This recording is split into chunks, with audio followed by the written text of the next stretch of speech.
दोन्ही राष्ट्रवादी एकत्र आल्यामुळं ज्यांनी राष्ट्रवादी सोडली आणि काँग्रेसमध्ये प्रवेश केला ते प्रशांत जगताप विजयी झालेत आणि आपण या ठिकाणी पाहताय की कार्यकर्त्यांनी त्यांना कशा प्रकारे खांद्यावर उचलून घेतलेलं आहे। या ठिकाणी मोठ्या प्रमाणात घोषणाबाजी सुरू असलेली आपल्याला पाहायला मिळते। प्रशांत जगताप विजयी झाले असले तरी या ठिकाणी बघायला गेलं तर त्यांच्या प्रभागामध्ये त्यांच्यासोबत आणखीन एक काँग्रेस उमेदवार विजयी झालेत, बाकी दोन मात्र भाजपचे उमेदवार विजयी झालेत। त्यामुळे प्रभाग क्रमांक 18 वानवडी साळुंके विहारमध्ये दोन उमेदवार जे आहेत ते काँग्रेसचे विजयी झालेत आणि दोन उमेदवार जे आहेत ते भाजपचे विजयी झालेत।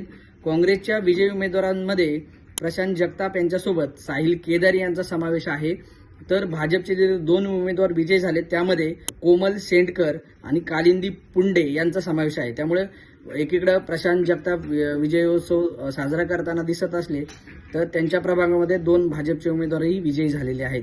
अशीच इंटरेस्टिंग माहिती हवी असेल तर थोडक्यातला इंस्टाग्राम आणि युट्यूबवर फॉलो करायला, सबस्क्राईब करायला विसरू नका। बातमी म्हणजे थोडक्यात।